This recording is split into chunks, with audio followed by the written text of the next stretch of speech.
Welcome to another episode of Explained by AI. Today, we're taking a deep dive into what some are calling the Dutch cannabis paradox. Okay. It's this fascinating situation in the Netherlands where you can walk into a coffee shop and buy cannabis legally, but the entire supply chain is shrouded in illegality. Yeah, it's almost like saying you can buy a car, but all the factories and assembly lines have to operate in secret. That's a great analogy. Oh, So yeah. how did the Netherlands end up with this seemingly contradictory system? Well, it all goes back to the 1970s, when the Netherlands adopted a policy of gedoogbeleid, which translates to tolerance. Okay. Essentially, they decided to decriminalize the possession of small amounts of cannabis and to regulate its sale in licensed coffee shops. So on the surface, it sounds like a pretty liberal approach. It is in many ways, but here's the catch. Uh-huh. While they legalized the front end, the retail sale of cannabis, they never addressed the back end, the cultivation and supply. This created what's known as the backdoor problem. So coffee shops are allowed to sell cannabis, but they can't legally obtain it from anywhere. Right. Where does their supply come from? That's the million-dollar question. And it's at the heart of this paradox. Coffee shops are forced to rely on illegal growers and suppliers, creating a thriving black market. So in trying to control and regulate cannabis, they inadvertently created a system that fuels criminal activity. Precisely. And it gets even more complicated. Right. Not only does this backdoor problem support organized crime, but it also creates a whole host of other issues. For example, there's no quality control over the cannabis being sold in coffee shops. So consumers are essentially taking a gamble with their health every time they buy something. That's right. They have no way of knowing what's in the product they're buying, how it was grown, or if it contains any harmful contaminants. It also seems like this would create a logistical nightmare for law enforcement. You're absolutely right.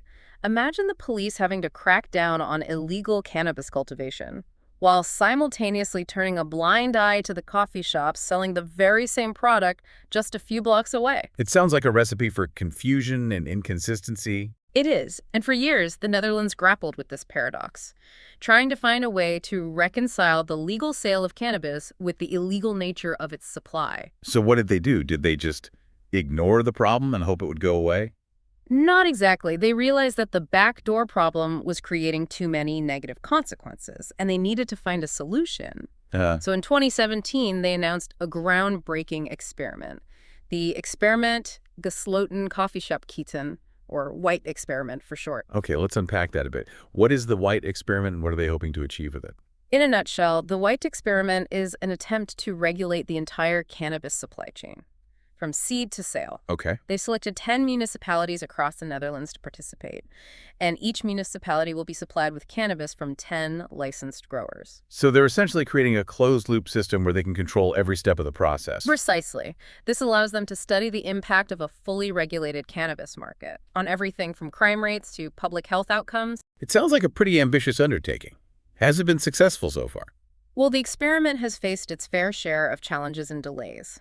It was initially supposed to launch in 2021, but it was pushed back several times due to logistical and political hurdles. I can imagine that overhauling a system that's been in place for decades would be no small feat. It's a massive undertaking. But despite the delays, there have been some significant developments in recent months. Like what? For starters, one of Europe's largest legal cannabis plantations has been established in Helvoetsluis. Really?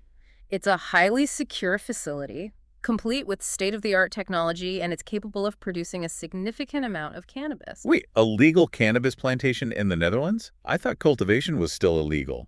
It is in most cases, but this plantation is part of the White Experiment. It's a pilot project to see if they can create a viable legal supply chain. So they're basically testing the waters before they go all in. Exactly, and it's not just about production. In December 2024, another major milestone occurred. The first sale of legally grown cannabis to Dutch coffee shops. Wow, that's huge. So they're actually starting to implement the closed-loop system. They are. It's still in the early stages, but it's a significant step toward regulating the entire cannabis supply chain. So what does this mean for the backdoor problem? Yeah. Is it finally going to be solved? It's too early to say for sure. The White Experiment is still ongoing, and it will be a few years before we know for sure what impact it will have. But it seems like they're heading in the right direction. I think so. By creating a legal and regulated supply chain, they're taking the power away from the black market and creating a safer environment for consumers. So is this the beginning of the end for the Dutch cannabis paradox? It's certainly a step in the right direction. But it's important to remember that the experiment is still in its early stages, and there are still many challenges ahead. Like what? Well, for one thing, the experiment is only taking place in a limited number of municipalities. They need to scale it up to a national level if they want to truly tackle the backdoor problem. And I imagine there's still some resistance to change. Absolutely. There are still people who oppose cannabis legalization on moral or ideological grounds, and there are concerns about the potential impact on public health and safety. So even if the experiment is successful, there's no guarantee that it will lead to nationwide legalization. That's right. Ultimately, it's a political decision. But the White experiment is providing valuable data and insights that will help inform that decision. It sounds like the Netherlands is really at a crossroads. They are. The outcome of this experiment could have a ripple effect across the globe. Other countries are watching closely to see what happens. It's a reminder that the world is changing and that attitudes towards cannabis are evolving. Indeed. The Netherlands has always been a pioneer in drug policy, and they continue to push the boundaries. So what can we expect to see in the coming years? Well, the White experiment is scheduled to run for 4 years. During that time, they'll be collecting data and evaluating the impact of the closed-loop system. If it's successful, it could pave the way for nationwide legalization. And if it's not? Then they'll have to go back to the drawing board and figure out a different approach. It's a reminder that policymaking is often a process of trial and error. Absolutely. There's no magic bullet. But the Netherlands is committed to finding a solution that works for them. It's a fascinating case study, and I'm eager to see how it unfolds. Me too. It's a story that's worth following. Well, this has been a truly insightful deep dive into the Dutch cannabis paradox. We've learned about the history of gedoogbeleid, the challenges of the backdoor problem, and the ambitious goals of the White experiment. We've seen how the Netherlands is grappling with the complex issue of regulating a substance that is both legal and illegal at the same time. And we've explored the potential implications of their experiment for the future of cannabis policy worldwide. It's a story that's still being written. And we'll be here to provide further analysis as it develops. So stay tuned. In the meantime, we'd love to hear your thoughts. What do you think about the Dutch approach to cannabis? Is it a model for other countries to follow? Or is it a cautionary tale? Let us know in the comments. You know, the Dutch, they really have this pragmatic streak running through so much of their culture. Yeah. You see it in everything from water management to social policy. Yeah, I totally agree with you there. And it's on full display in their cannabis policy, wouldn't you say? Absolutely. They seem less interested in ideological purity and more focused on finding what actually works. Yeah, that's a great way to put it. The gedoogbeleid policy, despite its contradictions, it's been remarkably successful in some ways. Yeah. The Netherlands has far lower rates of cannabis use among teenagers compared to many other European countries. So it seems their harm reduction approach is yielding some actual tangible results. It really has. But hasn't this tolerance also fostered kind of a culture of acceptance around cannabis? Oh, absolutely. Coffee shops have become so woven into the fabric of Dutch society. They're not just places to buy cannabis. Right. They're social spaces where people from all walks of life can gather. You even mentioned earlier that coffee shop tourism is a significant part of the Dutch economy. It is, and that creates a unique challenge for policymakers. They have to balance the needs of the tourism industry with public health concerns. It's a delicate balancing act for sure. You can't just shut down coffee shops without considering the economic consequences. Exactly. And the White experiment aims to address this whole complex web of factors. They're trying to figure out if it's possible to regulate the cannabis market without sacrificing the unique character of Dutch coffee shop culture. This experiment seems like a social scientist's dream. It really is. They're gathering data on everything from crime rates to the quality of life in these 10 municipalities. It's a massive data collection effort. They want to see how a legal supply chain impacts not just crime, but also public health, consumer behavior, even the local economies of these towns. Speaking of the economy, one of the criticisms that's been leveled against the experiment is that it might benefit big businesses at the expense of smaller growers and coffee shop owners. What's your take on that? It's a legitimate concern. There's a risk that the legalization of cannabis production could create a scenario where large-scale producers dominate the market. Smaller businesses and independent growers might struggle to compete. And wouldn't that undermine the very spirit of the Dutch coffee shop culture, which has always been characterized by its diversity and independent spirit? It could. That's why the Dutch government is trying to be very careful in how they design the regulatory framework for the experiment. They're exploring different models, including one that would give preference to small-scale and craft growers. It sounds like they're trying to strike a balance between creating a viable legal market and preserving the character of the existing coffee shop scene. But let's face it, the world is watching to see how this plays out. If the Dutch can crack the code on creating a well-regulated, equitable cannabis market, it could be a game changer for other countries considering legalization. It could. But what if the experiment fails? What if they discover that a regulated market leads to increased crime or worse public health outcomes? That's always a possibility. No policy experiment is without its risks.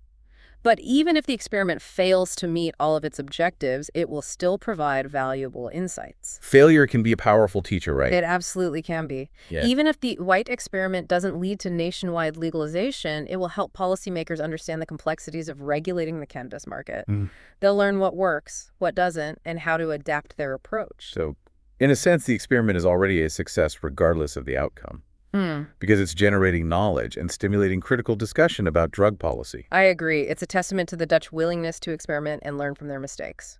I think it's also worth acknowledging that the Netherlands is facing some pretty stiff headwinds when it comes to this experiment. Oh, absolutely. They're not operating in a vacuum. The international drug treaties that the Netherlands is bound by, they create legal hurdles. Yeah. And there's always the potential for pushback from neighboring countries that have stricter drug policies. Right. They also have to contend with the ever-present threat of the black market. Even if they can create a legal supply chain, there's no guarantee that they can completely eradicate the illegal trade. It's a constant cat-and-mouse game. Criminal organizations are always looking for ways to exploit loopholes and circumvent regulations. And let's not forget about the cultural shifts that are happening within the Netherlands. Younger generations may have different attitudes toward cannabis than their parents did. That's an important point. Public opinion is constantly evolving. Policymakers have to stay attuned to those changes and be willing to adjust their approach accordingly. All of this makes me wonder if the Dutch cannabis paradox is less about a contradiction in their laws and more about the inherent complexities of trying to manage a substance that sits at the intersection of so many different issues. I think you're onto something there. It's a microcosm of the larger debate about how societies should approach drug use and regulation.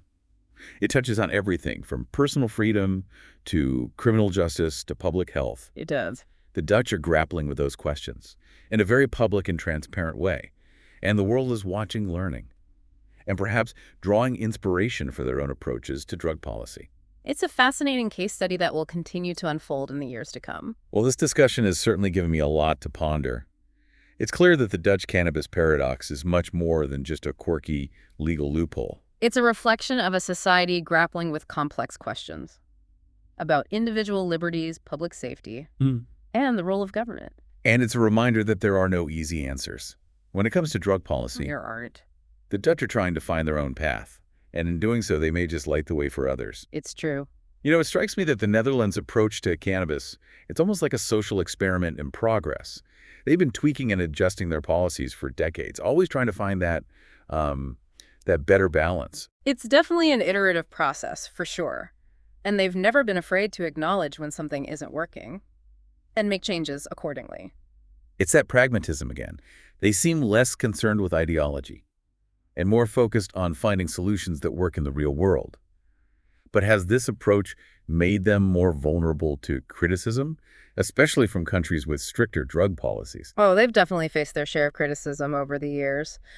Some argue that their tolerance has made the Netherlands kind of a hub for drug tourism. Right. And has sent the wrong message to young people. And then there's also the pressure from international organizations like the UN that have repeatedly called on the Netherlands to tighten their cannabis laws. There's definitely external pressure.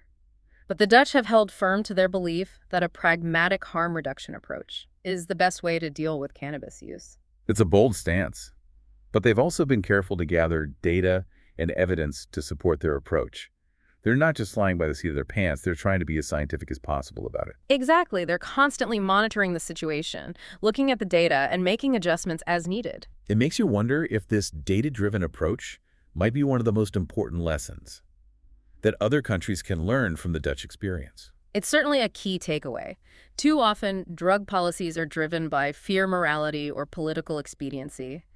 The Dutch are trying to ground their policies in evidence and a pragmatic understanding of human behavior. And even if their experiment doesn't lead to all the outcomes they hope for, it's pushing the boundaries of what's possible when it comes to cannabis regulation. They're paving the way for others. The world is watching to see what happens. It's fascinating to think that a country as small as the Netherlands could have such a profound impact on global drug policy. Yeah. But they've always been pioneers in this area, haven't they? They have, and their willingness to challenge the status quo is inspiring. It reminds us that we don't have to be stuck with outdated and ineffective drug policies. It's a message of hope, really. A message that we can find better ways to manage drug use in our societies. Ways that prioritize public health, individual freedom, and evidence-based decision-making. The Dutch cannabis paradox is a reminder that there's always room for innovation and progress, and that even in a world that often feels divided, we can learn from each other and strive for a better future. Well said. This has been a truly insightful deep dive. I feel like we've only just scratched the surface of this complex and fascinating issue. There's always more to explore, but hopefully this discussion has given our listeners a better understanding of the Dutch cannabis paradox and the larger questions it raises about drug policy and society. And perhaps it sparks some curiosity and encourage people to think critically about their own beliefs and assumptions. That's what we hope for. Thank you for joining us on this deep dive into the Dutch cannabis paradox. We hope you found it informative and thought-provoking. And for those who are eager to learn more, we encourage you to check out the resources we've linked in the show notes. Do you have any topic that you would like to have explained? Drop it in the comments.